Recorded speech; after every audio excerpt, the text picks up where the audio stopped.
अगर है तो हमें क्या करना चाहिए, कंपोजिट शेप को ना उसको बांट दो, डिफरेंट डिफरेंट बॉडीज में क्या करो, उसको बांट दो, एक 2 बॉडी में, 3 बॉडीज में, 4 बॉडी में, जितने बॉडी में बांटना हो आप कन्वीनियंट के हिसाब से, आपको जरूरत के हिसाब से उसको क्या करो, डिवाइड कर दो स्टैंडर्ड फॉर्म में। जैसे मान लीजिए मुझे ये दिया हुआ है, अब मैं इसको, मुझे क्या करना चाहिए, मैं अगर इसको यहां पे मिला दूं ऐसे, है ना, तो क्या हो गया, ऊपर वाला एक रॉड हो गया रेक्टेंगुलर शेप का, क्या हो गया, ऊपर वाला रेक्टेंगल हो गया कि नहीं हो गया, यस और नो, और नीचे भी क्या हो गया, ये भी रेक्टेंगल हो गया, हो गया। तो 2 स्टैंडर्ड फॉर्म में ये बट गया, ठीक है, नंबर 1, नंबर 2, ठीक है, ओके। अब मैं क्या करूंगा, जब इसको मैंने 2 स्टैंडर्ड फॉर्म के बॉडी में बांट दिया, तो अब मुझे ये रेक्टेंगल अगर है तो मुझे खूब आराम से पता है कि इसका सेंटर ऑफ मास कहाँ पे होता है, रेक्टेंगल का सेंटर ऑफ मास कहाँ पे होता है, ये आपको खूब आराम से पता है, हमने कल ही पढ़ा है, ठीक है। कहाँ पे होगा बेटा, विड्थ वाइज में मिडिल और लेंथ वाइज में मिडिल, यानी कि करीब करीब यहाँ पे होगा, होगा नहीं होगा, यस और नो, यस यस इसको मैं बोल देता हूँ centre of mass of first body, क्या बोलूंगा, centre of mass of first body, यानी C1 बोलूंगा, क्या बोलूंगा, C1, ठीक है। इसी तरह से अगर मैं नीचे वाले सेकंड बॉडी का सेंटर ऑफ मास निकालना चाहूं तो उसका भी निकाल सकता हूं, कहां पे हो जाएगा बेटा, इसका मिडिल में और इसका मिडिल में, यानी कहां पर होगा, करीब करीब यहां पे बोल दूं मैं, क्लियर है, एनी प्रॉब्लम, है ना, डन। अब हमारा क्या हो गया, अब जब C1 और C2 तुम्हें मिल गया है तो क्या करो, ये शेप से तुम्हें डरने की जरूरत नहीं है। अब तुम्हें क्या करना है, तुम्हें सिंपल 2 मास मान लेना है, पॉइंट मास M1 M2 जैसे पहले मानते हैं, आपने इसको तो निकालने आता है ना आपको, हैं, सेंटर ऑफ मास कैसे निकालते थे, किसी एक पे ओरिजिन मान लो और उसके हिसाब से फॉर्मूला लगा दो, काम हो जाता था, होता था कि नहीं होता था, हैं। तो वैसे ही क्या हो गया, अब उसी फॉर्मेट में ये आ गया, एक यहाँ पर हो गया मास, एक यहाँ पर मास हो गया, ये हो गया पूरे बॉडी का मास हो गया M1 और ये दूसरे बॉडी का मास हो गया M2, ठीक है। अब 2 बॉडी हो गया, अब इनका सेंटर ऑफ मास कंबाइंड कहां पे होगा, कंबाइंड कहां पे होगा, तो क्या करोगे, आप इनको ज्वाइन कर दो और किसी ये ओरिजिन मान लो या इस पे ओरिजिन मान लो, और उसके बाद फॉर्मूला मैंने पिछले क्लास में बताया है ना, उस फॉर्मूले को यूज करके क्या करेंगे, 2 पॉइंट मास बॉडी का सेंटर ऑफ निकालने का कैसे होता है वो आपको पता है, उसी से आप निकाल लोगे, निकल जाएगा, यस और नो, निकलेगा नहीं निकलेगा, सभी लोग बताएगा यस और नो, यस सर हो जाएगा यस सर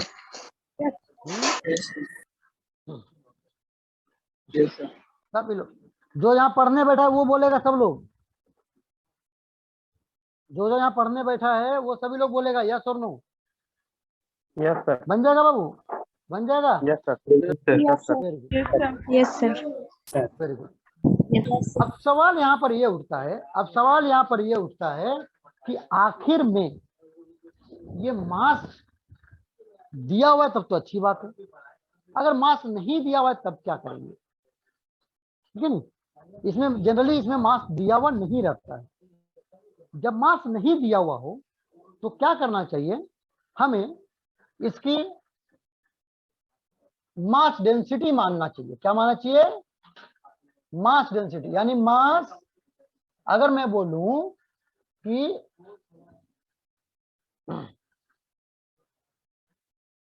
मास per unit mass, sorry mass per unit area M मान लेते हैं, क्या मान लेते हैं हम, अगर मास नहीं दिया हुआ है तो लकड़ी तो एक ही है या मटेरियल तो एक ही है, तो हम क्या मान लेते हैं उस केस में, मास पर यूनिट एरिया को हम स्मॉल m मान लेंगे, ठीक है, जो पूरे में यूनिफॉर्म है, क्योंकि रॉड क्या है, पूरा यूनिफॉर्म दिया रहेगा तुमको, निकाल लिया, मास पर यूनिट एरिया से क्या कर दिया हमने, स्मॉल m मान लिया। अब क्या करेंगे हम, अब अगर मुझे m1 निकालना है तो m1 कितना हो जाएगा, पहले बॉडी पूरे का एरिया, अगर इसका एरिया A1 है तो क्या हो जाएगा, A1 इंटू m हो जाएगा। यूनिट एरिया का मास स्मॉल m है, तो एरिया अगर इसका है तो इस पूरे का मास हो जाएगा A1 इंटू स्मॉल m हो जाएगा। हो जाएगा, क्लियर है सभी लोगों को? Yes, any sir. प्रॉब्लम किसी को? No sir. No. Very good. m2 क्या होगा बेटा, m2 इसी तरह से क्या हो जाएगा, A2 इंटू m हो जाएगा। क्या हो जाएगा, A2 इंटू m होगा। बेटा सब लोग को वीडियो ऑन रहेगा बेटा, है ना, जिसको वीडियो ऑन ऑफ रहेगा बंद हो जाएगा उसको। बिल्कुल स्ट्रिक्ट है भाई, पढ़ाई करना है बोला ध्यान से, है ना।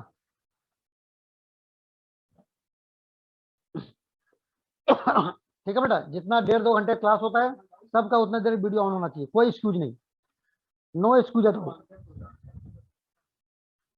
जिसका नेटवर्क प्रॉब्लम होता है वो पता है, तुम लोग नेट खत्म कर, डेटा खत्म कर देते हो, डेटा बचा कर रखा करो क्लास के लिए।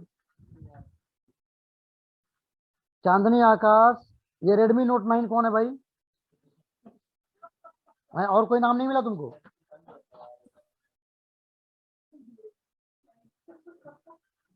सुमन, सुमन 2, कोई अच्छा नाम ढूंढो भाई। चलो क्या हो गया बेटा, m1 निकल गया मेरा, A1m, m2 क्या हो गया, A2m हो गया। ठीक है, m1 m2 निकल गया मेरा, दोनों मास निकल गया, है ना। अब क्या करेंगे, अब मुझे सेंटर ऑफ मास निकालने में कोई प्रॉब्लम नहीं है। क्या करेंगे हम, इसको ओरिजिन मान लेंगे और उसके बाद इसका डिस्टेंस अगर r है तो मेरा काम हो जाएगा। अब इसी पे क्वेश्चन कर लो, इसी पे क्वेश्चन कर लो, मैं इसको क्वेश्चन में बदल देता हूँ। ठीक है, इसी पे क्वेश्चन कर लो बाबू। आपको इसी में करना है, ये पूरा लेंथ दिया हुआ है 8 मीटर, इसको न्यूमेरिकल वैल्यू में दे दे रहा हूं, अब आपको बनाना है। पूरा लेंथ कितना है, 8 मीटर, और इसका विड्थ है 2 मीटर, इसका विड्थ है 2 मीटर, यानी कि ये 3 हो जाएगा यहां से यहां, और ये भी 3 है यहां से। ठीक है, क्लियर है सबको? और इसका विड्थ भी 2 मीटर है, इसका विड्थ भी क्या है, 2 मीटर।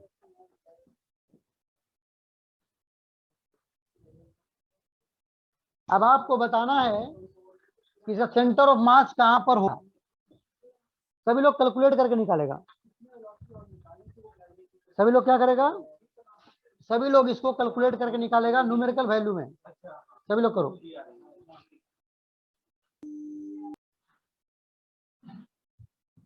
सभी लोग करो बेटा फास्ट।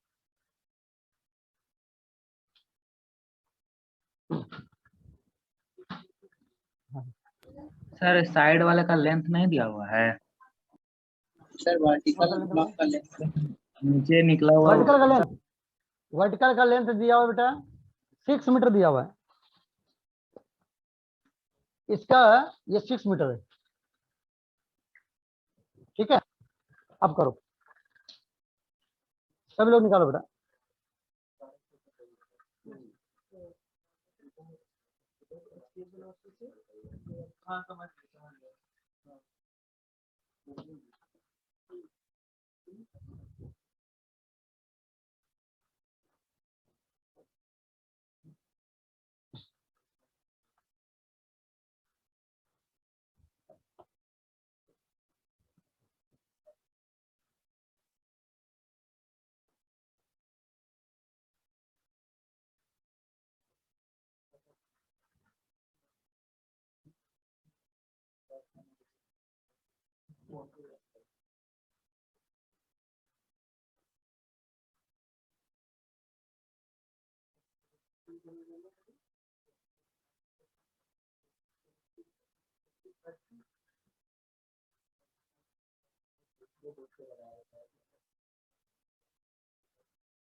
सर हो गया।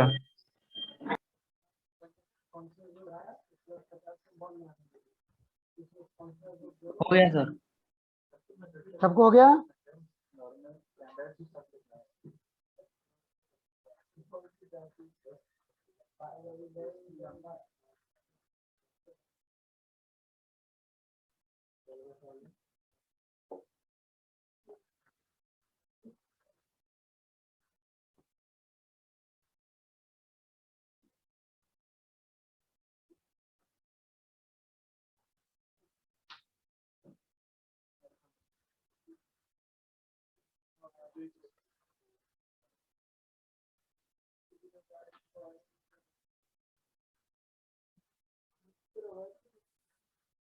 कितना है बेटा आंसर बताओ सभी लोग?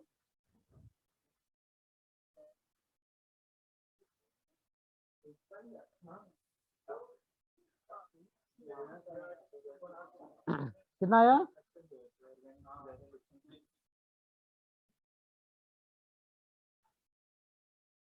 फ्रॉम C2 कितना है? C2 से कहाँ ऊपर आया नीचे आया? हाँ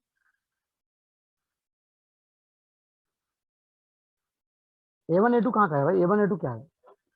Sir, 40/7 and 25/7. क्या है? 40 40/7 और 25/7 मैंने कोऑर्डिनेट बोल रहा है। हाँ 25/7। नहीं बेटा गलत कर रहा है, फिर से ध्यान दो। 56/19 16/7। 56/19। यस सर, और 37/7। अच्छा वाई एक्सिस भी तुम एक्स एक्सिस भी निकाल रहा है क्या? हाँ सर, कोऑर्डिनेट बोल रहा हाँ तो ओरिजिन कहाँ पे मान रहे हो?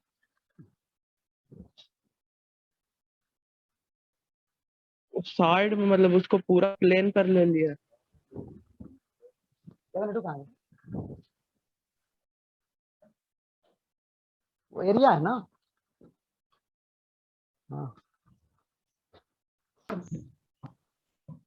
From C1 16/7 और from C2 12/7।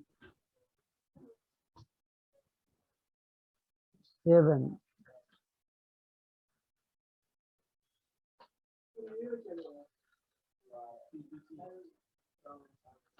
करेक्ट है बेटा।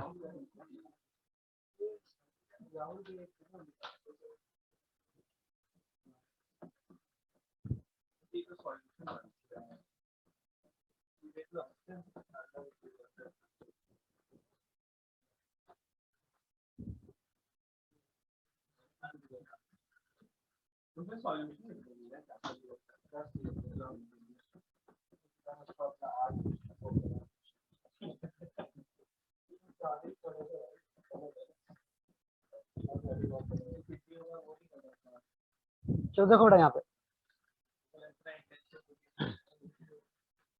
चल देखो कैसे बनाएंगे इसको हम लोग, ध्यान दो।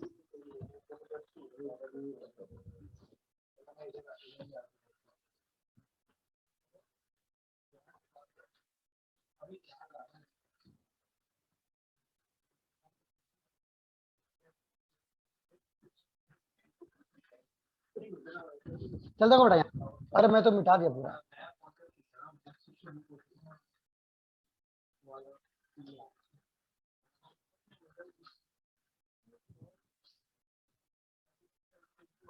देखो बेटा ये क्या है आपका, ये 3 है, ये 3 है, ये 2 है, ये भी 2 है। ठीक है, क्लियर है? Any problem? अब देखो यहाँ पर क्या हो गया, हमने क्या माना था इसका, पहले ये C1 हो जाएगा, ये C2 हो जाएगा, हो जाएगा? क्लियर है? इसका क्या हो जाएगा, इसका एरिया, इसका एरिया क्या हो जाएगा, ये आपका 8 है इंटू 2, कितना हो गया एरिया बेटा यहाँ पर? A1 कितना हो गया? 16 है ना? तो इसका M1 कितना हो जाएगा बाबू? 16 इंटू स्मॉल m होगा, यस और नो? यस। यानी ऊपर Yes. वाले पार्ट का मास हो जाएगा 16m, नीचे वाला देखा जाए ये पूरा 6 है, कितना हो जाएगा इसका? अच्छा इसका सेंटर कहां पर होगा? इसका सेंटर बीच में होगा, होगा बीच में? इसका कितना हो जाएगा एरिया A2? A2 कितना हो जाएगा 6 × 2 12। M2 कितना हो जाएगा? हो गया। अब देखो सुनो, यहाँ पे ध्यान दो बेटा। अब C1 C2 ये पता है आपको, ये पूरा 2 है, तो यहां से ये कितना होगा 1 होगा, और ये भी 1 होगा। और C2 Yes, sir. कहां पर होगा? इस पूरे रॉड के आधे में होगा, यानी ये कितना होगा Yes. C के डिस्टेंस पे होगा। यानी कि इन दोनों C1 C2 के बीच में डिस्टेंस कितना हो गया? 4 का हो गया। 4 का हो गया। अब तुम क्या कर सकते हो, C1 C2 में से किसी एक को क्या करो, सेंटर मान लो, ओरिजिन मान लो। क्या मान लो? ओरिजिन मान लो। वैसे तुम चाहो तो यहाँ भी ओरिजिन मान सकते हो, यहाँ भी ओरिजिन मान सकते हो, नीचे कोई ओरिजिन मान सकते हो, यहाँ भी मान सकते हो, यहाँ भी मान सकते हो, कहीं मान सकते हो। लेकिन मैंने बताया है आपको कि इजी करने के लिए क्या करते हैं, 2 बॉडी सिस्टम में किसी एक बॉडी पे ही सेंटर ऑफ मास मान लो। ठीक है, तो संयोग से अगर मैं मान लूं C1 पे मान लूं सेंटर ऑफ मास, मतलब ओरिजिन सर, 0 सर तो कहीं पे भी मानेंगे तो आंसर सेम आएगा कि नहीं, आपको पॉइंट वही लोकेट करेगा, समझ गया? पॉइंट वही लोकेट होगा, लेकिन अलग अलग ओरिजिन रखने से उसका डिस्टेंस की वैल्यू अलग अलग हो जाएगी। बात सुना गया? जैसे मान लीजिए कि ये पॉइंट P है, अब इसका ओरिजिन मैं यहाँ पे माना तो यहाँ से 8 हो गया। अब मैंने यहाँ पर मान लिया तो क्या हो गया, 4 हो गया। लेकिन पॉइंट वही रहेगा, पॉइंट में फर्क नहीं पड़ेगा, बट आपको आंसर देने का तरीका अलग हो जाएगा। समझा? जैसे मान लीजिए ये तुम्हारा P पॉइंट है, ठीक है, ये P पॉइंट है, ठीक है, और ये आपका है M, ये M, ये 4 है, ये 6 है। तो आंसर में क्या दे सकता हूं? आंसर दे सकता हूं M से 4 मीटर राइट, ये भी आंसर करेक्ट है। फिर क्या बोल सकता हूं, N से 6 मीटर लेफ्ट, ये भी बोल सकता हूं, है ना?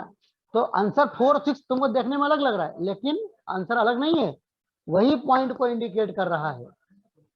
आया समझ में? क्लियर है बाबू सबको? Yes. ये नहीं पता, केवल बोलने का तरीका अलग है, बोलने का तरीका अलग है कि नहीं? सर हाँ बोलो। लाई कहाँ पर, क्या? पॉइंट लाइन का लाई कहाँ पर करेगा दोनों और पॉइंट्स के बीच में? कौन सा लाई करेगा बेटा? जैसे हाँ, जो आंसर आया है C1 से 16/7, वो कहाँ पे लाई करेगा? बता रहा हूँ है ना? तो अब तो ये तो मुझे क्लियर हो गया है ना?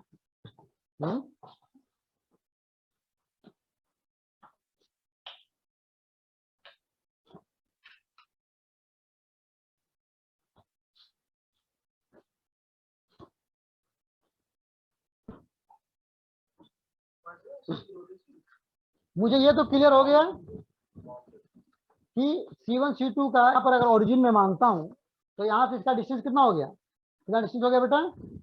4। कितना हो गया? 4। अच्छा, दूसरी बात ये भी आपको पता है कि सेंटर ऑफ मास जो होगा वो इसी लाइन पे होगा और इनके बीच में ही होगा कहीं ना कहीं पे। ये भी क्लियर है? Yes sir. क्लियर है? कैसे निकालते हैं? फॉर्मूला आपको पता है बेटा? क्या फॉर्मूला पता है आपको? सेंटर ऑफ मास जो होगा इस पे, वो क्या हो जाता है? दूसरे का मास, यानी M2 into R by M1 plus M2 होता है कि नहीं होता है? यस और no? Yes, sir. Yes, sir. M2 क्या है बेटा? 12M। M1 plus M2 add करो, 12M प्लस 16M कितना हो जाएगा? 28 इंटू इनके बीच का डिस्टेंस कितना है? 4। तो क्या हो जाएगा? कितना गया बेटा? 12/7 आ गया। और ये कहां से आया है? C1 से नीचे की तरफ आएगा, C1 से नीचे की तरफ। ऐसा में क्या होगा? ये जो होगा इससे 12/7 पे होगा, यानी कितना हो जाएगा? इसको डिवाइड कर दूं, कितना हो जाएगा? 1.7। तो 1 तो यहाँ पे हो गया बेटा, और थोड़ा सा और नीचे यहाँ पे होगा, करीब करीब यहाँ पे होगा, करीब करीब यहाँ पर CM होगा, क्योंकि 1 यहाँ से यहाँ तक 1 हो गया, उसके नीचे थोड़ा सा यहाँ पर सेंटर ऑफ मास होगा। होगा? क्लियर है बेटा? और इसी लाइन Yes, पे sir. होगा, इसलिए मुझे एक्स एक्सिस निकालने की जरूरत नहीं है, क्योंकि जब भी होगा इसी लाइन पे होगा, है ना? क्यों? क्योंकि इस लाइन के इस तरफ और इस तरफ मास का डिस्ट्रीब्यूशन क्या है, बिल्कुल बराबर है, एक जैसा, है ना? अगर इधर ज्यादा होता तब ये इधर खिसक जाता, अगर इधर ज्यादा होता तो इधर खिसक जाता, लेकिन इस लाइन के दोनों तरफ बिल्कुल बिल्कुल एग्जैक्टली सिमिलर मास है ना, एक जैसा, इसलिए ये ना इधर जाएगा ना इधर, बल्कि इसी लाइन पे होगा, इसलिए मुझे दूसरी कोऑर्डिनेट निकालने की जरूरत इसमें नहीं है। केवल मैं ये बोल दूंगा कि C1 से 1.7 नीचे नीचे की तरफ है। समझ में आया सबको? Sir Yes, sir. पक्का? हाँ? Yes sir. बहुत अच्छी बात है, Yes, बहुत अच्छी sir. बात है। यस अगर सर। क्लियर है, अगर क्लियर है सबको, तो एक क्वेश्चन और बनाओ। सर हाँ बेटा।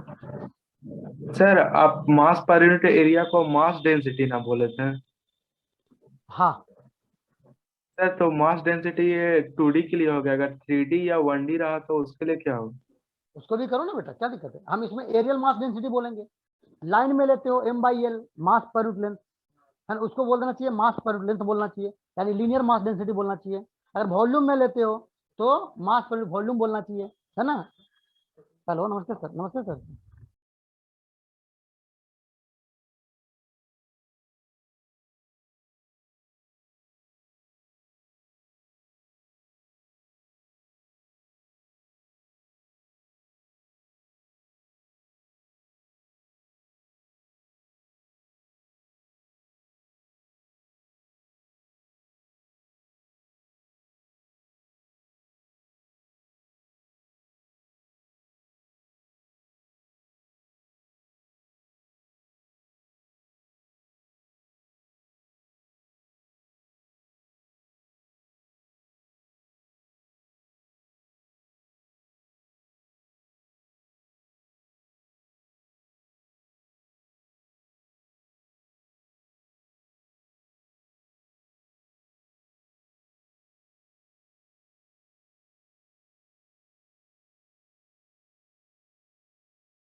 क्या बेटा है आपको?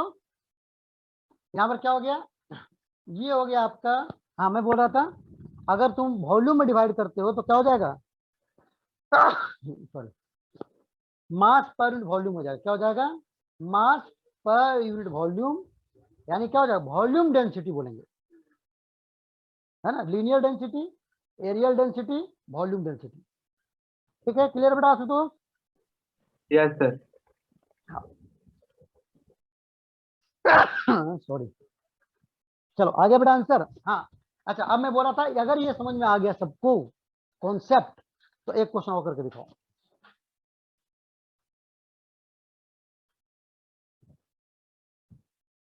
ठीक है, ऐसा शेप का है, ठीक है,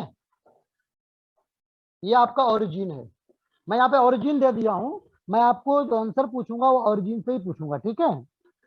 अच्छा, इसका जो है बेटा, इसका कोऑर्डिनेट है, इस पॉइंट का कोऑर्डिनेट है 1 1, इसका कोऑर्डिनेट 2 0, और इसका कोऑर्डिनेट है 0 2। अब मुझे बताओ इसका सेंटर ऑफ मास कहां पर होगा? ऐसा बॉडी का सेंटर ऑफ मास कहां पर होगा, ये मुझे बताओ। सभी लोग निकालेगा बेटा आराम से, जो कॉन्सेप्ट बताया हूं उसी कॉन्सेप्ट को यूज करोगे आप लोग।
सर 5/6 5/6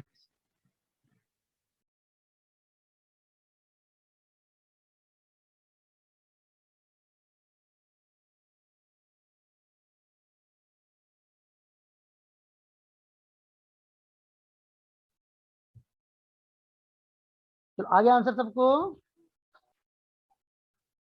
आपको आंसर ओरिजिन के रेफरेंस में ही देना है इसमें, है ना, क्योंकि मैंने ओरिजिन दिया हुआ है। इसका सेंटर ऑफ मास को कोऑर्डिनेट बताना है आपको, ठीक है। सर 5/6 और 5/6 5/6 और 5/3 6 दोनों 5/6 5/6। दोनों 5/6। Very good, intelligent. Anybody else? और किसी को आया आंसर?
सर आपका माइक म्यूट है। चलो बेटा देखो यहाँ पे है, उसके बाद देखो ये क्या हो गया। अब इसको निकालने के लिए हम क्या करेंगे, इसको बहुत सा मेथड है। क्या है? बहुत सा मेथड है। पहला मेथड तो ये है कि इसको हम दो पार्ट में बांट सकते हैं, दो बॉडी में। क्या क्या? इसको हम ऐसे भी बांट सकते हैं, यानी एक बॉडी ये हो गया, एक बॉडी ये हो गया। ठीक है बेटा, आपकी मर्जी। आंसर एक ही आएगा, मेथड कुछ भी यूज करो, आंसर एक ही आएगा, सेम आएगा, यानी कोऑर्डिनेट सेम ही आएगा सेंटर ऑफ मास का। दूसरा तरीका ये है, हमने ऐसे बांट दिया, एक ये बॉडी पूरा हो गया और दूसरा ये बॉडी हो गया। ठीक है ना, एक बॉडी ये पूरा हो गया, दूसरा बॉडी ये हो गया। एक ये भी तरीका है। तीसरा तरीका क्या है, इसको ऐसे बांट दो, 3 पार्ट में, 1 2 3, 1 2 3 पार्ट में बांट दो तो भी आंसर वही आएगा। आपकी चॉइस की बात है, जो मर्जी करो, कोई फर्क नहीं पड़ता, जैसे आपको इजी लगता है वैसे आप बना सकते हो, जितनी मर्जी पार्ट में बांटना है बांटो। ठीक है, अब बताओ कौन से करोगे, ऐसे 3 पार्ट में बांट के करो कि ऐसे करके करूं कि ऐसे करके करूं, बताओ कैसे करके सर दिखाओ। 3 वर्टिकल वाला। ऐसे करिए सर। 3 पार्ट में, सर 3 पार्ट में। चलो 3 पार्ट में नहीं करते हैं, कोई बात नहीं, वो पार्ट कोई बात नहीं, 3 पार्ट में करते हैं, एक ही बात है। अगर 3 पार्ट में करना है तो क्या करेंगे हम, देखो यहाँ पे ये 1 1 यानी यहाँ पर 1 हो गया बेटा, यानी इसका लेंथ कितना हो गया 1 और इसका लेंथ भी 1 है, यानी ये स्क्वायर है, तीनों के तीनों स्क्वायर है। ये सबको पता चल रहा है कि नहीं पता चल रहा है? Yes sir. ठीक है, very good. Yes yes sir तो पहला बॉडी ये मान लिया, दूसरा बॉडी ये मान लिया, तीसरा बॉडी ये मान लूं, चलेगा नहीं चलेगा? Very good. चलेगा सर। अब देखो बेटा, अब इसका m1 निकाला जाए तो क्या होगा, मास तो दिया हुआ नहीं है तो एरिया निकाल सकता हूं मैं, तो 1 इंटू 1 क्या हो गया, एरिया 1 हो गया, into mass per unit mass, मास पर यूनिट एरिया, तो मास कितना हो जाएगा, m1 कितना हो जाएगा बेटा, m के बराबर होगा नहीं होगा, यस और no? Yes yes sir yes sir. भाई सबसे बड़ी प्रॉब्लम ये है इस बात में कि जिसको आता है वो यस नो बोलते रहता है, जिसको नंबर ऑलरेडी आ रहे हैं, और जो पीछे से टॉप करते हैं 25, उनको नंबर भी नहीं आता, बोलते भी नहीं है। प्रॉब्लम यहाँ पर ये है। तो बेटा जिसका भी रैंक जो पीछे से टॉप कर रहा है ना, उसको ज्यादा इन्वॉल्व रहना है, ठीक है, उसको आंसर यस नो जरूर बताना है। हाँ, m2 क्या हो गया बेटा, m2 क्या हो जाए, m2 का भी एरिया 1 इंटू 1 1 होगा इंटू m, और m3 भी क्या हो जाएगा, होगा नहीं होगा? क्लियर है? Yes sir yes sir. Very good. अच्छा अब देखो जरा, नंबर 1 का कोऑर्डिनेट क्या होगा बेटा, बीच में होगा बिल्कुल, इसके सेंटर में होगा नहीं होगा, है? तो इस सेंटर का कोऑर्डिनेट क्या होगा, तो देखो ये 0 है और ये 1 है और ये 2 है, तो इनके मिडिल में पॉइंट होगा, तो कितना हो जाएगा 1/2 होगा एक्स कोऑर्डिनेट।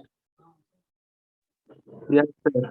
भाई मैं कोऑर्डिनेट ज्योमेट्री पढ़ा चुका हूँ, 1/2, और इसका हाइट वाई एक्सिस कितना हो जाएगा, तो यहाँ से यहाँ 1 और यहाँ से यहाँ कितना होगा, हाफ होगा, यस और नो? Yes sir. यस तो C1 यानी centre of mass of the first body क्या हो गया, हाफ एंड 3/2। सिमिलरली 2 का निकालो, तो C2 कितना हो जाएगा बेटा, 1/2 1/2। C3 यहाँ पर होगा, C3 का कोऑर्डिनेट क्या होगा, 3/2 3/2 1/2। 1/2 यहाँ तक किसी को डाउट है तो पहले पूछ लो बाबू, यहाँ तक किसी को डाउट है तो पहले पूछ लो। No sir. नो हैं? No sir. पक्का? Very good. अब देखो क्या करेंगे हम लोग, फॉर्मूला क्या है, देखो यहाँ पर एक वाई कोऑर्डिनेट दोनों निकालना पड़ेगा आपको। तो एक्ससीएम का फॉर्मूला क्या होता है, m1 x1 plus m2 x2 plus m3 x3 by m1 plus m2 plus m3, होता है नहीं होता है? Yes sir. Yes sir. Clear है सबको, any problem? No sir done done, yes sir. Very good. अब ये क्या हो जाएगा, यहाँ पर m1 क्या है बेटा, m1 m है, x1 क्या है 1/2 है, यस और नो? फर्स्ट Yes, बॉडी का x कोऑर्डिनेट, फर्स्ट बॉडी का x कोऑर्डिनेट क्या बोलेंगे, x1, तो 1/2 हो जाएगा, प्लस m2 क्या है, m2 भी m है, और ये क्या हो जाएगा 1/2 होगा x कोऑर्डिनेट, और x3 क्या है बेटा 3/2, और डिवाइड बाई क्या करेंगे, तीनों मास को ऐड करो तो क्या हो जाएगा 3m हो जाएगा, m कैंसिल कर दो कॉमन लेकर के, तो क्या बचा बेटा, हाफ और हाफ क्या हो गया 1, और 1 प्लस 1.5 क्या हो जाएगा 2.5, इसको अगर मैं हटा दूं तो इसको क्या लिख सकता हूँ, 5/2 लिख सकता हूँ, या 5/2 लिखो ना, 1/2 + ½ 1, 1 + 3/2 5/2, यानी कितना हो गया आंसर 5/6। क्लियर है सबको, एनी प्रॉब्लम? क्लियर है। Yes sir. Very good.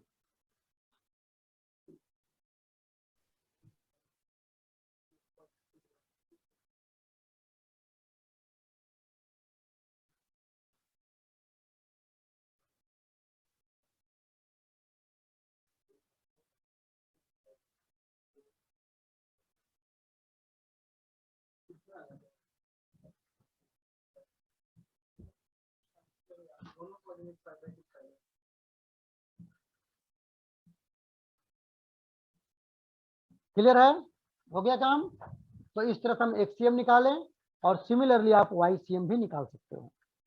ठीक है, तो 3 बॉडी डिवाइड करके भी बना सकते हो, 2 बॉडी करके भी बना सकते हो, है ना। 2 बॉडी ऐसे डिवाइड करो या ऐसे डिवाइड करो, किसी तरह से करोगे आंसर आपको सेम ही आएगा, इसलिए उसमें डरने की जरूरत नहीं है। क्लियर है Gitanjali? Yes sir. Ashi clear है? आशुतोष? क्लियर है सर। शुभम क्लियर है बाबू? डब्लू? क्लियर है। ऐसा क्लियर। वेरी गुड, कोई दिक्कत नहीं। तो इस तरह से आपको हो जाता है centre of mass composite body का निकाल सकते हो। ठीक है, अभी और मैं कराऊंगा, टेंशन मत लो, अभी और है ना। अच्छा दूसरी बात बेटा, और मैं करा रहा हूँ, है ना। ठीक है, ये हो गया। इसके बाद एक और मैं बताता हूँ आपको, एक और मैं बताता हूँ आपको, निगेटिव मास कॉन्सेप्ट, है ना। इसको एक और है निकालने का, है ना, उसको हम बोलते हैं निगेटिव मास कॉन्सेप्ट। लिखो बेटा, नेक्स्ट टॉपिक निगेटिव मास कॉन्सेप्ट।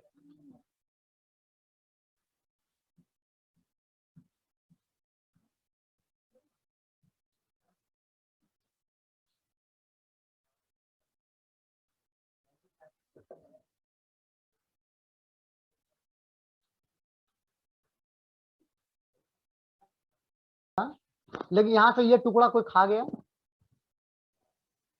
भाई, यस सर। कैडबरी, कैडबरी का चॉकलेट Yes. देखे हो ना, है ऐसे बटा होता है कि नहीं बटा होता है ना, और इसमें से एक टुकड़ा ऐसे कोई काट के खा गया, तो ऐसा दिखेगा नहीं दिखेगा? है? Yes sir. तो हम इसको बनाने का तरीका ये है कि जो खा गया, तो खाने के पहले कैसा दिखता था वो देख लिया जाए पहले। तो खाने के पहले कैसा दिख रहा होगा, ये भी होगा, होगा नहीं होगा? होगा बाबू? क्लियर है? Yes sir. होगा, वेरी गुड।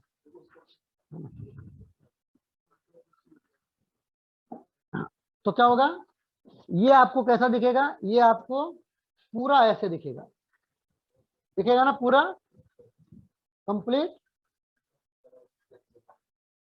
तो हम क्या करते हैं, पहला बॉडी को मानते हैं, जो स्टैंडर्ड बॉडी आ रहा है पूरा मानने के बाद, यानी ये वाला कंप्लीट बॉडी, इसको मानते हैं पहला बॉडी, पूरे को मानते हैं पहला बॉडी। ठीक है, और दूसरे को हम मानते हैं, दूसरा किसको मानते हैं, जो बॉडी नहीं है, जो खा गया तुमने, जो चॉकलेट का पार्ट आपने खा गए, उसको मानते हैं दूसरा बॉडी। बात समझ आ गया?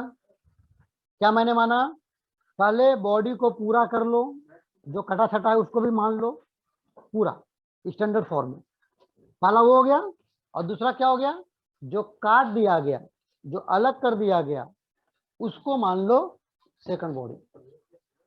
ठीक है, हो गया बाबू क्लियर? बाकी बनाने का तरीका वही जो हम पहले किए थे। ठीक है, कैसे करेंगे देखो। तो इस केस में पहला बॉडी का मास M1 क्या हो जाएगा, एरिया इंटू मास। एरिया कितना हो जाएगा, 2 लेंथ 2 ब्रेथ, यानी क्या हो जाएगा 2 इंटू 2 4m हो जाएगा, यस और नो? Yes sir. हो जाएगा, Yes, sir. 4 हो जाएगा, वेरी गुड। यस m2 क्या हो जाएगा बाबू? m2 हो जाएगा 1 इंटू 1 1 इंटू m, यानी क्या हो जाएगा, m हो जाएगा। Yes sir. लेकिन लेकिन लेकिन ये मास जो तुम मान रहे हो, क्या वो है? No sir. वो तो है नहीं, वो तो तुम्हें खा गया, है ना? ठीक है, तो उसको हम क्या लेते हैं, निगेटिव मास बोलते हैं। जो है नहीं उसको हम निगेटिव मास बोलते हैं, यानी कि m2 की वैल्यू जो लेंगे m के बराबर लेंगे, लेकिन माइनस में लेंगे। क्या लेंगे बेटा? हम माइनस में लेंगे। बात में आ गया? क्या लेंगे हम उसको? उसको हम माइनस में लेंगे, माइनस m लेंगे। कोई दिक्कत है किसी को? केवल और केवल इतना ही डिफरेंस है, केवल और केवल इतना ही डिफरेंस है कि जो पार्ट उसमें से हटा दिया गया है, माइनस कर दिया गया है, उस पार्ट का मास निगेटिव लेते हैं, बाकी सारी प्रोसेस सेम। तो क्या होगा यहाँ पे, ये हो गया। और इसका C1 बताओ कहाँ पे होगा बेटा? जब पूरा बॉडी आपने माना है तो उसका C1 कहाँ पर होगा? यहाँ पर होगा, सेंटर पे। Yes sir. Yes, यहाँ sir. पर होगा बेटा, C1 यहाँ पर होगा, यानी C1 कोऑर्डिनेट क्या होगा, 1,1 होगा। Yes sir. क्या होगा? 1,1 होगा, है ना?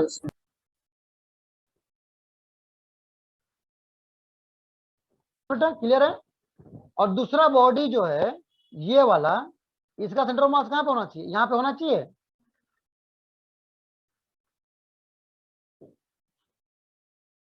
होना चाहिए यहाँ पे। तो इसका कोऑर्डिनेट क्या हो जाएगा? इसका कोऑर्डिनेट हो जाएगा 1 प्लस हाफ, यानी 3/2 x कोऑर्डिनेट, और y कोऑर्डिनेट क्या होगा? 1 प्लस हाफ 3/2।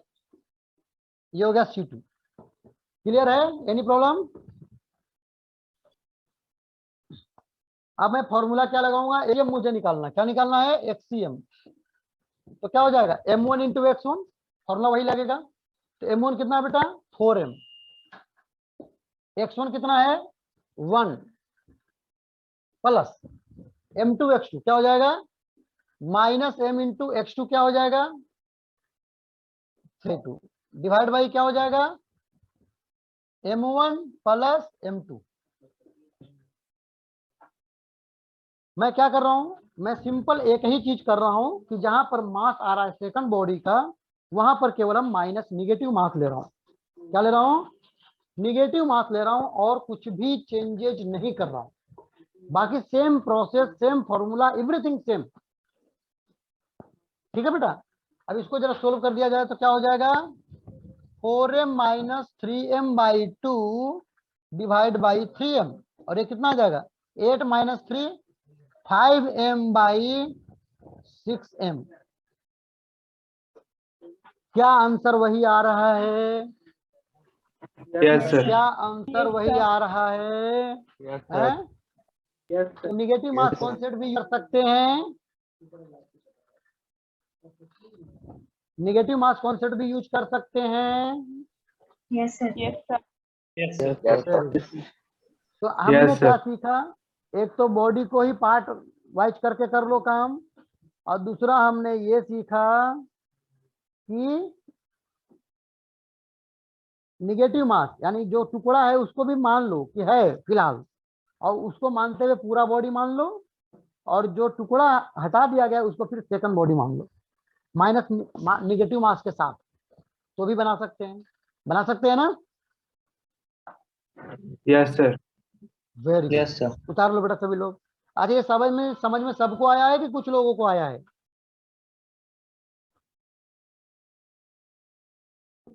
हाँ बेटा बताओ, समझ में सभी को आया है कि कुछ लोगों को आया है? ऐसे ही वाई सेम निकाल सकते हैं हम, ऐसे ही वाई सेम, है ना? ऐसे ही हम वाई सेम निकाल सकते हैं, yes sir. Yes sir. Yes, sir. निकाल सकते हैं ना? वाई सेम निकाल सकते हैं ना? Yes, sir. Very good. सभी लोग वाई सेम निकाल के दिखाओ कितना आ रहा है। 5/6 सेम ही होगा फिर। 5/6 5/6 सेम आ रहा है सभी लोगों को? हैं? yes sir yes yes sir very good very good.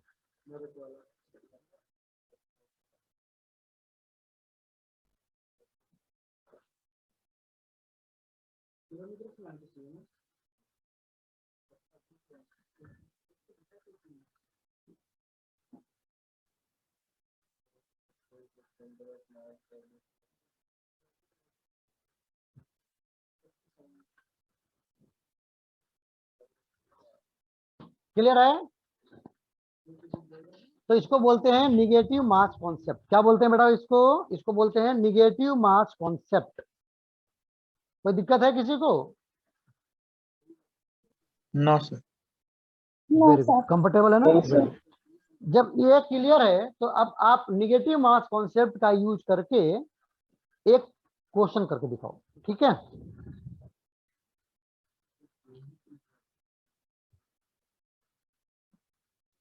एक क्वेश्चन करके दिखाओ बेटा सभी लोग। क्वेश्चन ये दिया है कि एक सर्कल है, सर्कल मतलब सर्कुलर डिस्क है,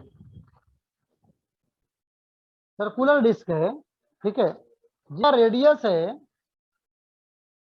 28 सेंटीमीटर। कितना है? 28 सेंटीमीटर, ठीक है? इसमें से क्या किया आपने, एक दूसरा सर्कल आपने उसको काट करके निकाल के बाहर कर दिया, यानी होल कर दिया, कट आउट निकाल दिया। लेकिन उसका जो रेडियस था वो 21 था। कितना था? 21। तो जब 21 होगा, दूसरी बात क्या है, ऐसा काटा गया है कि इस पॉइंट को टच करते हुए काटा गया है। तो 21 मान लीजिए यहां पर हो गया, तो इसको मानते हुए सेंटर ये रेडियस आ गया, ये सर्कल है ना। तो ये पोर्शन को काट कर क्या कर दिया गया इसको, तो बचा क्या? ये पोर्शन बच गया, ये बैलेंस पार्ट हो गया, ठीक है? ओके, ओरिजिन यहीं पे लेना है। अब आपको बताना है कि बैलेंस पार्ट का सेंटर ऑफ मास कहां पे होगा। सभी लोग कैलकुलेट करके बताएगा बैलेंस पार्ट का सेंटर ऑफ मास कहां पे होगा। निकालो सभी लोग। सर दूसरे वाले का 21 सेंटीमीटर है रेडियस। हाँ हाँ, दूसरे वाले का ये जो बेटा यहां से 21 सेंटीमीटर है और ये 28 था। चलो सभी लोग बेटा निकाल के दिखाओ सभी लोग।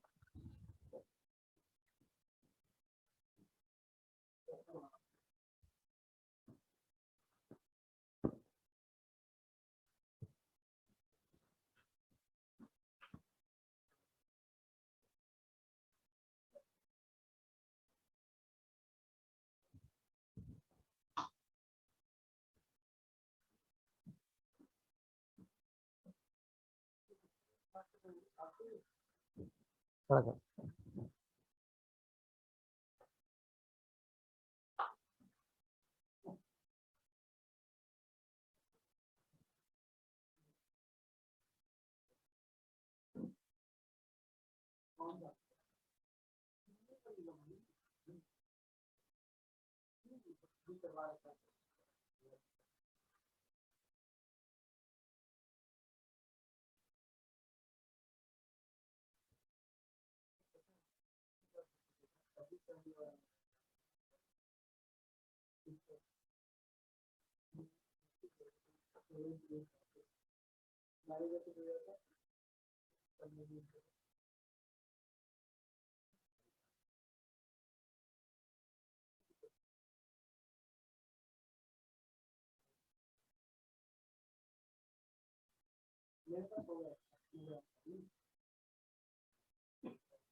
आंसर आ गया सबको?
सर सूरज को ऐड करिए।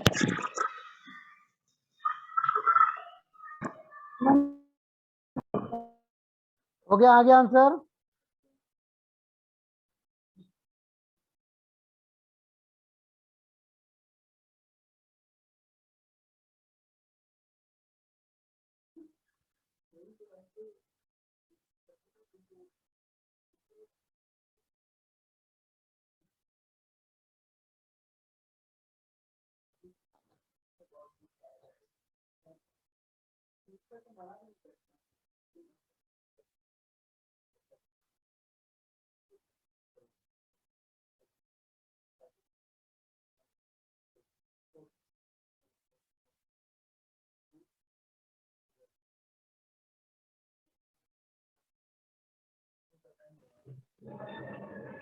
आ गया सर।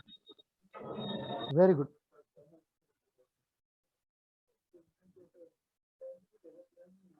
बाकी लोग को आ गया? सर 9 और 0। 9 और 0। बाकी लोग? यस सर, 9 और 0 आया। ओके, और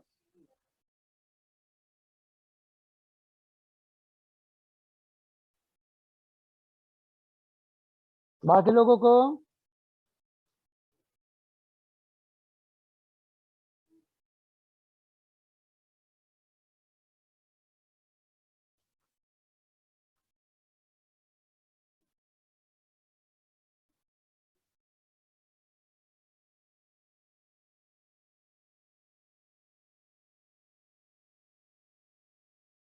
सर -9 और 0 आया। -9 और 0। बाकी लोगों को? यस सर, -9 और 0। Anybody else? सर -9 और 0। -9 जिसको भी आया है उसका 100% करेक्ट आंसर है। Very good.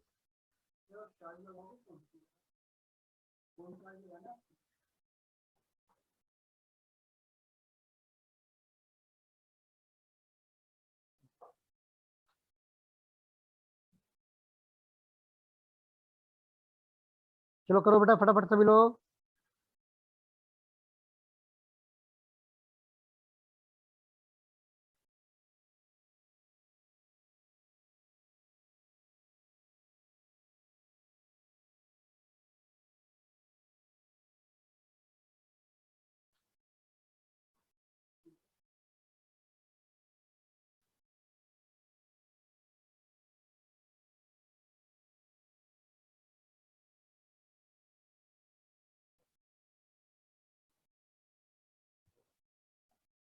चलो देखो, जिसको नहीं आया देखो बेटा, सभी लोग देखो।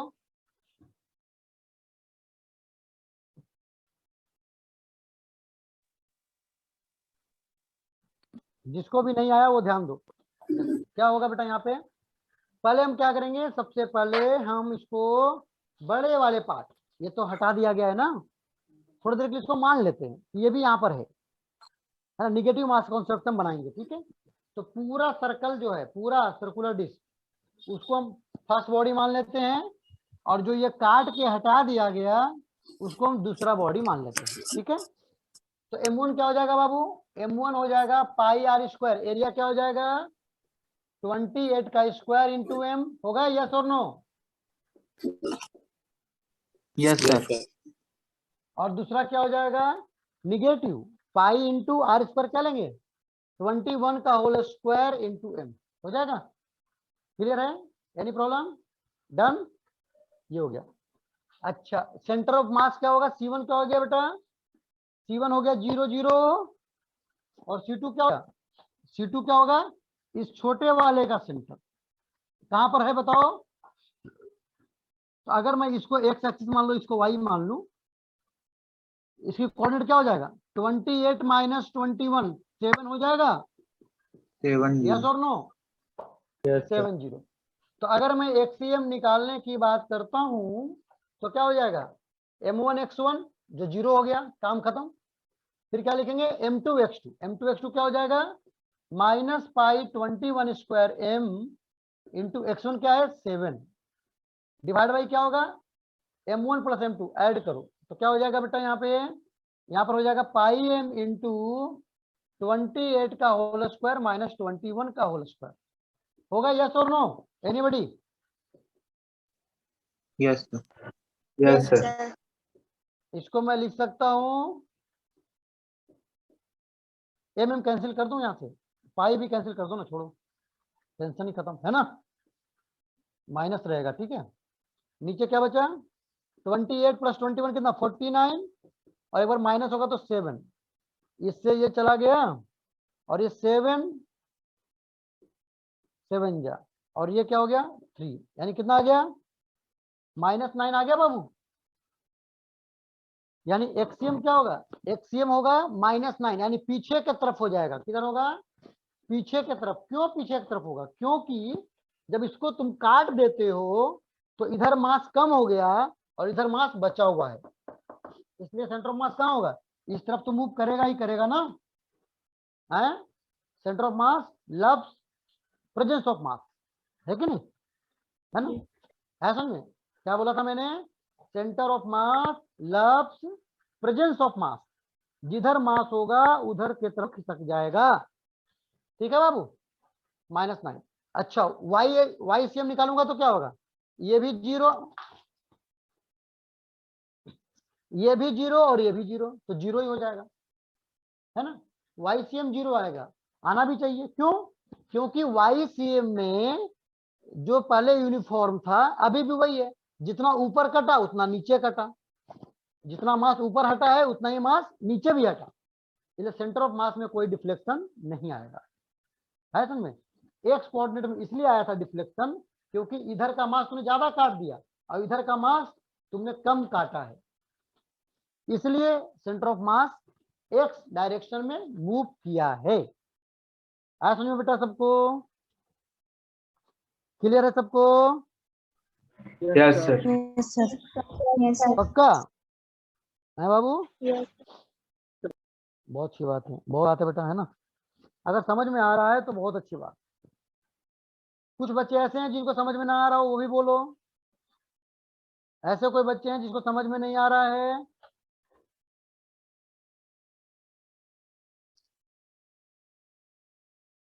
हाँ बेटा बताओ, कुछ ऐसे बच्चे भी हैं जिसको समझ में नहीं आ रहा है, कोई नहीं है, सबको समझ में आ रहा है, बहुत सही है बेटा,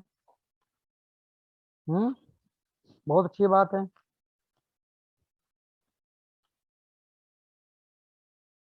बहुत अच्छी बात है।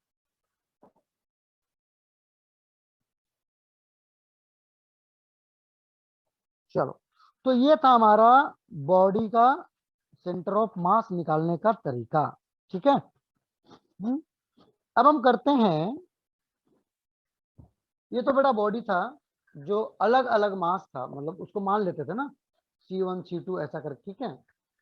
अब हम करते हैं सेंटर ऑफ मास निकालने का। क्या करेंगे हम सॉरी, जिससे कि कोई कंटिन्यूअस मास डिस्ट्रीब्यूशन है किसी बॉडी में और उस बॉडी का सेंटर ऑफ मास निकालना है। जैसे अभी तो आपने मान लेते हो कि भाई स्क्वायर है तो सेंटर पे होगा, है ना। सॉरी, रॉड है तो बीच में होगा, आप मान लेते हो, है ना। होता भी है, आइडिया भी है, सब कुछ है।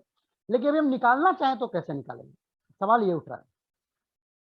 अगर हम उसको निकालना चाहेंगे तो कैसे निकालेंगे, हम ये बात करना चाह रहे हैं, है ना। तो लिखो बेटा, नेक्स्ट टॉपिक लिखो, सेंटर ऑफ मास ऑफ ए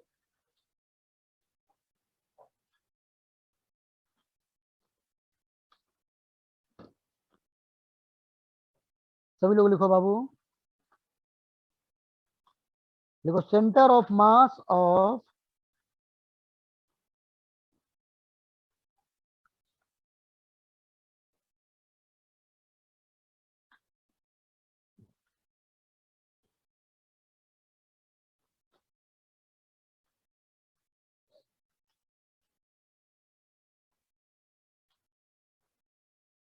देख रहा बेटा, क्या लिखा, सेंटर ऑफ मास ऑफ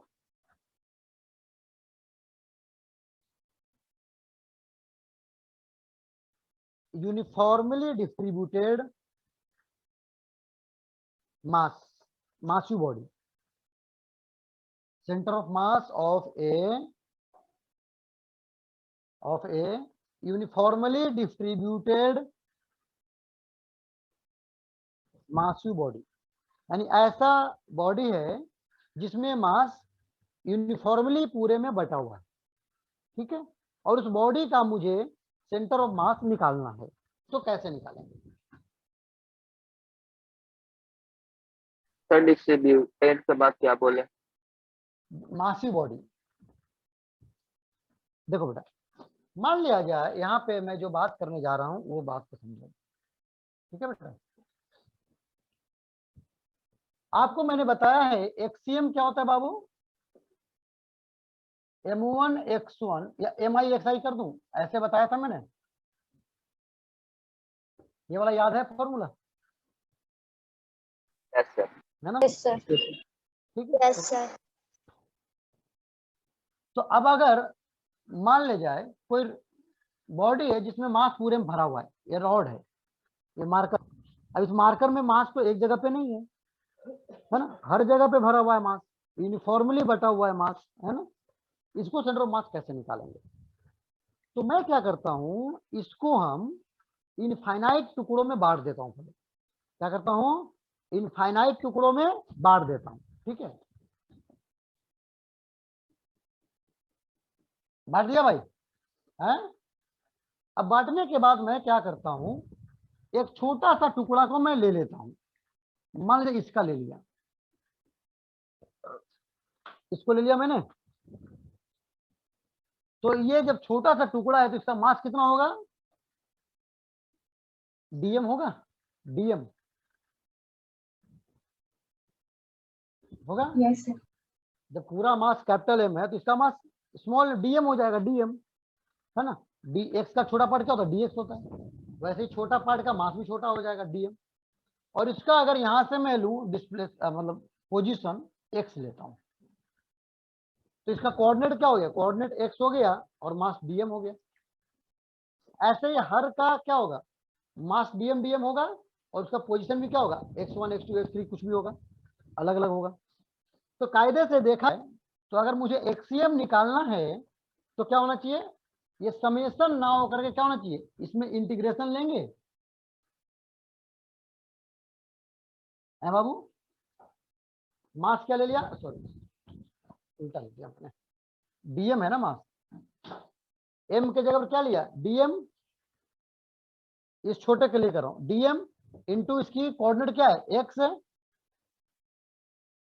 ठीक है। लेकिन ऐसे ऐसे टुकड़े क्या हैं, एक नहीं है, कई हैं, तो मुझे सबको जोड़ना पड़ेगा, जोड़ना पड़ता है कि नहीं पड़ता है, सबको, हर पॉइंट को जोड़ो ऐसे करके। तो इसमें जोड़ते कैसे हैं बेटा, इस केस में इंटीग्रेट जोड़ते हैं। क्या करके जोड़ते हैं? इंटीग्रेट करके जोड़ते हैं।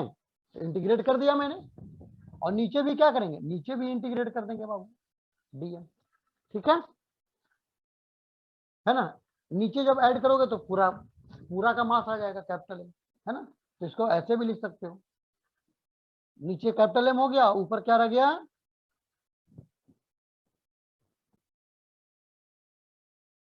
ऐसा लिख सकता हूँ और नो?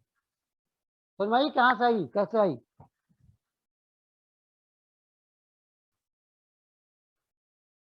बाकी लोग को? Yes sir. यस बेटा क्लास में सबको इन्वॉल्व रहना है, जो इन्वॉल्व रहेगा उसी को अच्छा रैंक आएगा, समझ गया? सर वो लास्ट वाला स्टेप कैसे किया वो वापस बता दीजिए। ये वाला ना?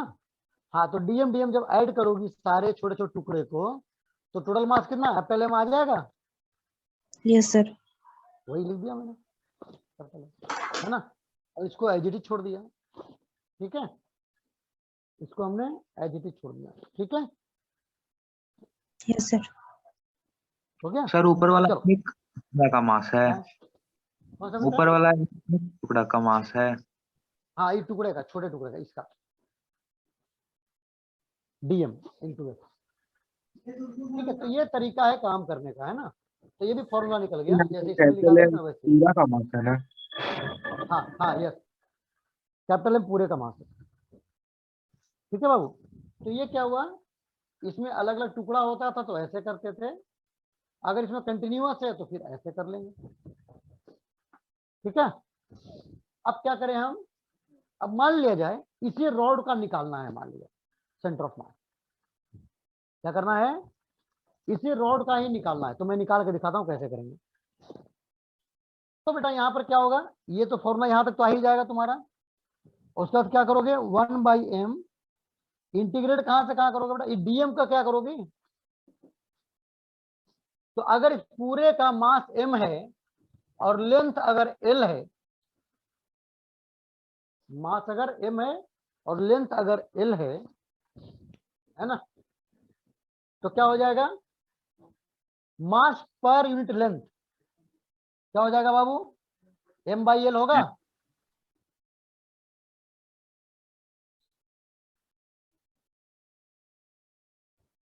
और हमने इस कॉर्नर को माना ओरिजिन, ओरिजिन से x डिस्टेंस पे, ओरिजिन से x डिस्टेंस पे ये छोटा सा टुकड़ा जो लिया है वो dx लेंथ का लिया है। कितना लेंथ का लिया है? dx लेंथ का लिया है।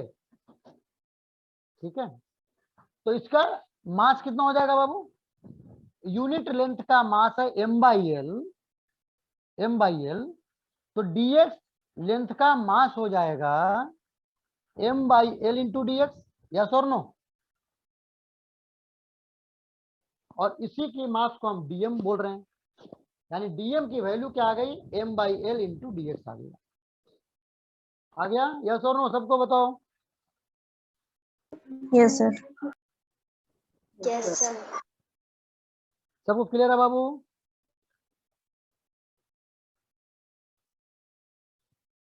चलो, अब यहां पर मैं वैल्यू पुट अप कर दूं डीएम की, तो डीएम के जगह क्या लिखूंगा मैं? m/l इंटू डी एक्स, और ये वाला x तो रहेगा रहेगा। ठीक है, अच्छा अब देखो जरा, ये m/l कांस्टेंट है, इसको मैं बाहर कर दूं तो क्या हो जाएगा? m से m कैंसिल हो जाएगा, तो क्या बचेगा? ये आ जाएगा, l नीचे आ जाएगा, 1/l नीचे, और इधर क्या बचा? इंटीग्रल x dx बचा। क्या बचा? x dx, है ना? और इसकी लिमिट क्या रहेगी बाबू? कहां से कहां तक मुझे करना है? x की वैल्यू कहां से कहां जाएगी? ये जो डिस्ट्रीब्यूशन है वो यहां से लेकर के यहां आएगी। यहां पर क्या है आपका? x की वैल्यू 0, और यहां जब पहुंचोगे तो x की वैल्यू क्या हो जाएगी? l के बराबर हो जाएगी। यानी इसकी लिमिट कहां से कहां हो गई? 0 टू l। तो क्या हो जाएगा? ये 1/l इंटू, इसको इंटीग्रेट करने आपको आता है, क्या हो जाएगा? l/2 लिमिट पुट अप करने के बाद, तो यहां से क्या आ गया? l/2। यानी कि रॉड अगर यूनिफॉर्म मास का डिस्ट्रीब्यूशन का है तो उसका एक छोर से, एक एंड से L/2 पे यानी आधे पे उसका सेंटर ऑफ मास होता है। क्लियर है बाबू?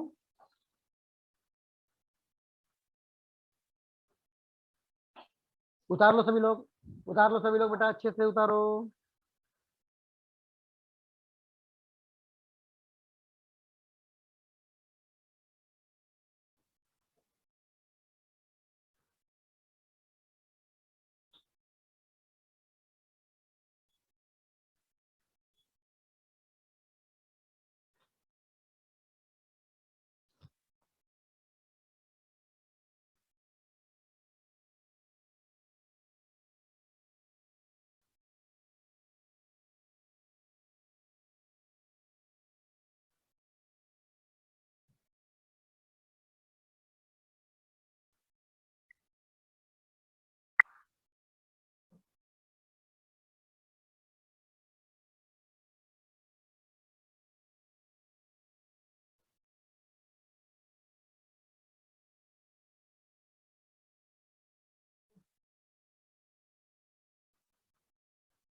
सभी लोग उतार लो बाबू, सभी लोग।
उतार ले सभी लोगों ने? क्लियर है? किसी को डाउट है? हाँ सर। चलो अच्छी बात है, आगे बढ़े हम लोग, है ना। तो ये हो गया आपका दिस वन, है ना। अब सुनो, सेंटर ऑफ मास के लिए जो है ना, आप लोग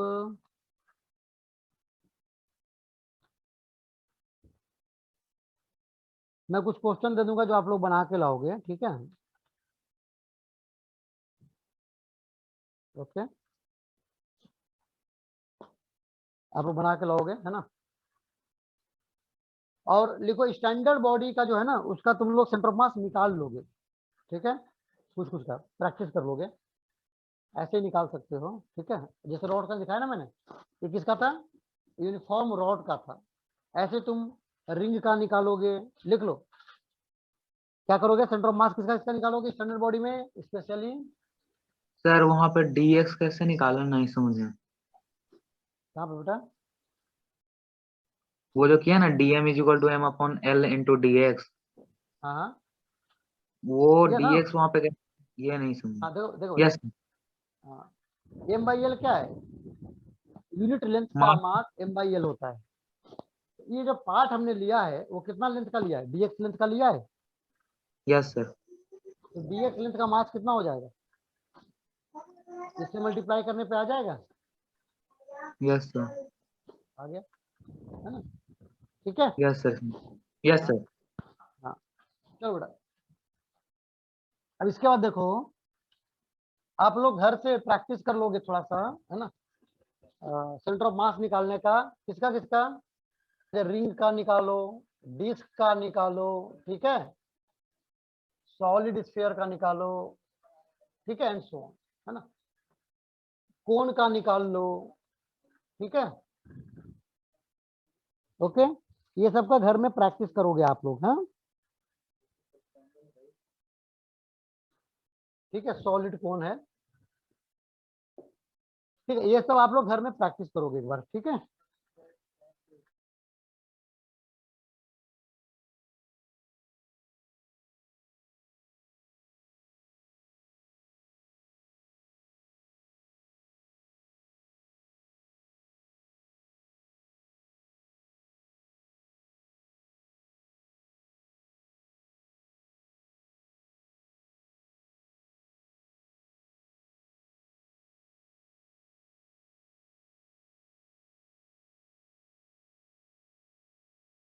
तो क्लियर सबको, any problem up to here, किसी को भी? No sir. वेरी गुड, तो बेटा ये कर लोगे आप लोग, है ना। अब इसके बाद मैं बताता हूं आपको next topic, centre of mass हो गया, है ना, और भी डिफरेंट डिफरेंट टाइप का है, मैं आपको होमवर्क में दे दूंगा प्रैक्टिस के लिए, नहीं बनेगा पूछ लेना, ठीक है। हम लोग आगे बढ़ते हैं नेक्स्ट टॉपिक की तरफ, नेक्स्ट टॉपिक की तरफ बढ़ते हैं बेटा हम लोग। नेक्स्ट टॉपिक लिखो, rotational motion of a rigid body. Next लिखो topic, rotational motion of a rigid body.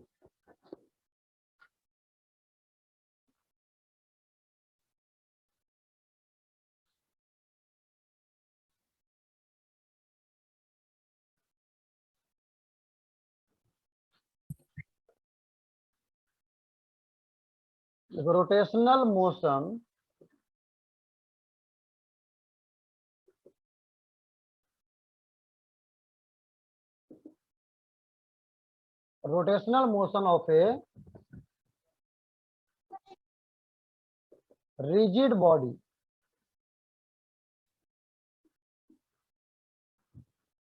Rotational motion of a rigid body लिखो।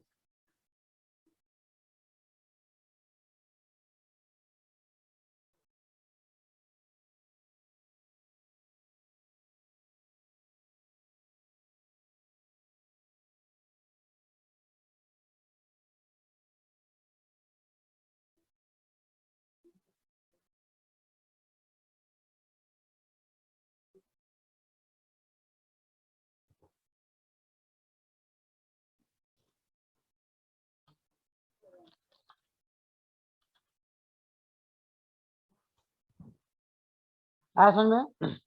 अब देखो हम लोग क्या पढ़ रहे हैं, rotational motion of a rigid body. कोई भी रिजिड बॉडी हो, कोई भी रिजिड बॉडी हो, उसका रोटेशनल मोशन हम लोग पढ़ रहे हैं। कैसे पढ़ेंगे देखो ध्यान दो। मान ले जाए ये हमारा रिजिड बॉडी है, मान ले जाए ये हमारा रिजिड बॉडी है कि नहीं।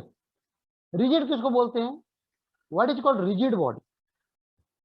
रिजिड बॉडी हम उसको बोलते हैं जो सॉलिड होता है। यानी अगर मैं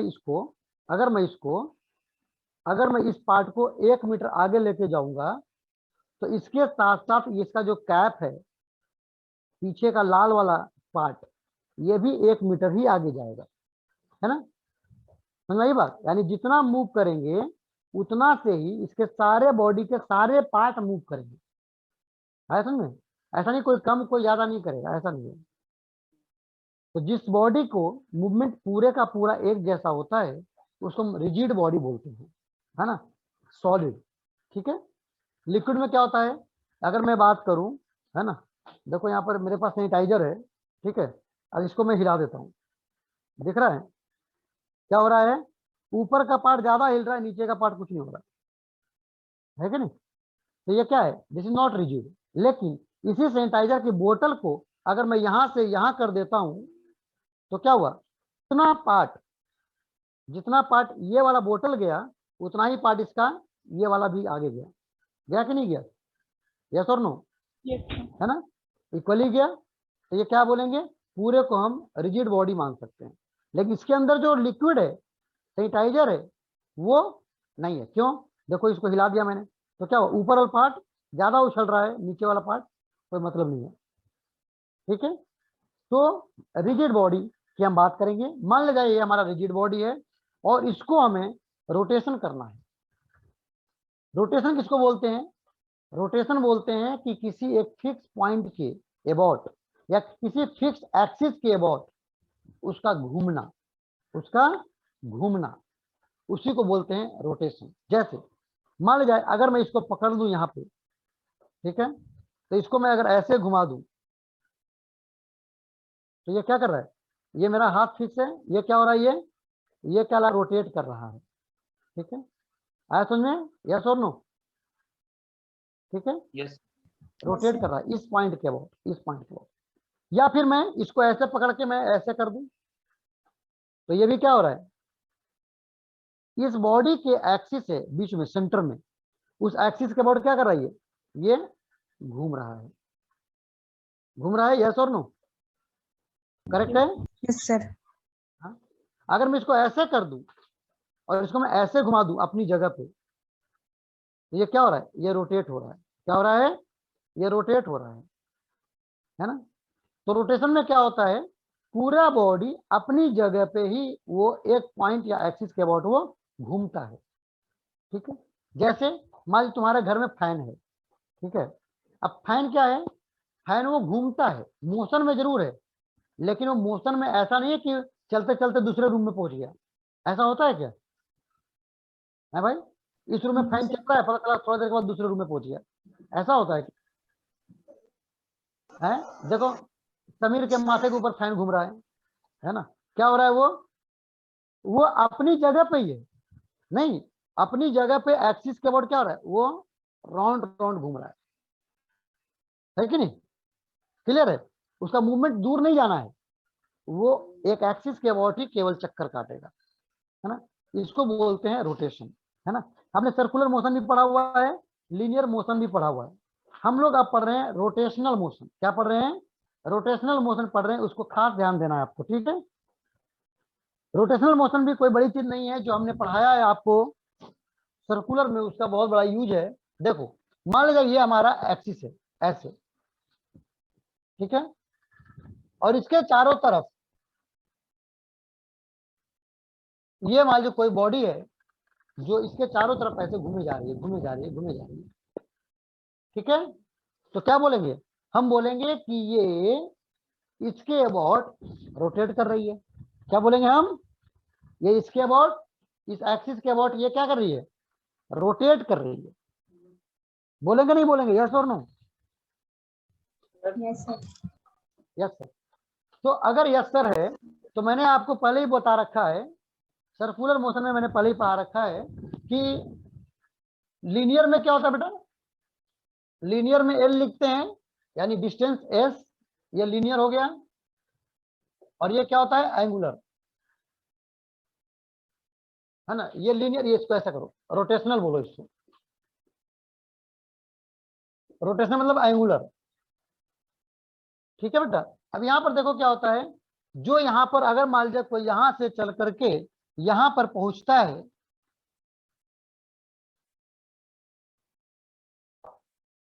तो क्या हो गया? ये डिस्टेंस कितना ट्रेवल किया? Yes, arc length. Arc length को हम क्या बोलेंगे? इतना डिस्टेंस ट्रेवल किया। लेकिन आप चाहो तो इसको स्टडी डिस्टेंस वाइज से करो, या चाहो तो आप एंगल देख के भी कर सकते हो कि इतना एंगल ये चला है ना? क्या करा है? ये इतना एंगल चला है। क्लियर है? यस क्लियर है ना? हाँ, उसको सारा कवर हो जाएगा, उसको टेंशन मत लो। ठीक है, क्लियर है? ये हो गया आपका, ये हो गया डिस्टेंस, या फिर एंगल से भी काम कर सकते हो। इसको उसी में बोल सकते हो कि थीटा एंगल चला गया, थीटा एंगल इसने ट्रेवल कर लिया, तभी वो बॉडी वहीं पहुंचेगी। अगर डिस्टेंस से बताओगे तभी बॉडी वहीं पहुंचेगी। तो दो तरह से स्टडी कर सकते हैं, लीनियर में या एंगुलर में। ठीक है, मैंने पहले ही बता रखा है आपको। इसको क्या लिखते हैं हम लोग? थीटा लिखते हैं बेटा। और इसकी वेलोसिटी को क्या लिखते हैं? लीनियर वेलोसिटी v = ds/dt होता है। लेकिन यहाँ पर एंगुलर वेलोसिटी क्या होता है? D theta by D T होता है, यस और नो।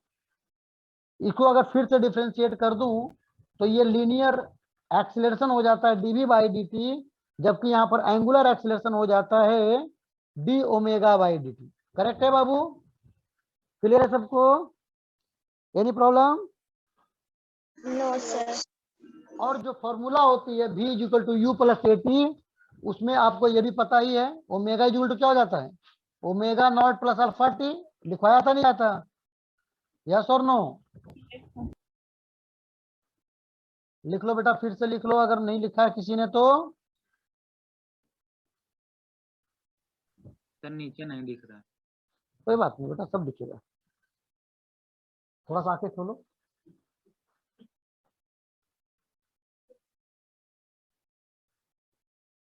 दिखा बेटा? सर साइड में भी।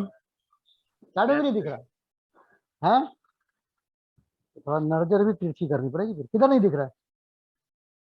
अब दिख रहा है? यस सर अब दिख रहा है। दिख रहा है ना?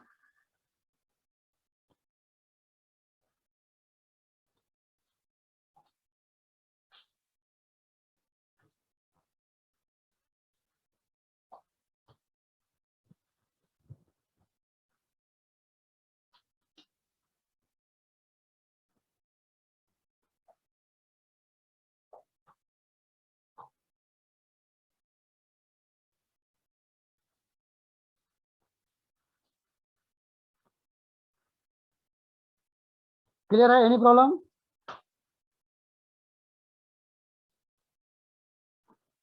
Very good. एक और, हाँ हो गया ना फॉर्मूला सारे? चलो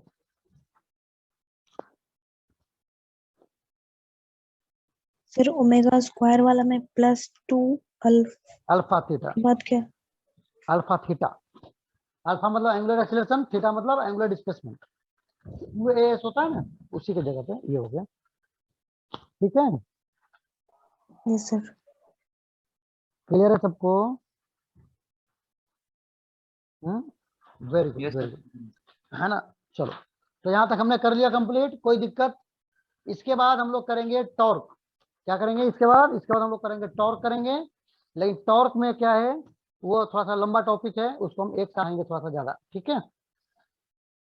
तो आज हम लोग का यहाँ तक काम हो गया। ठीक है, विजय बंद कर दो बेटा, और भेज भी दो, है ना?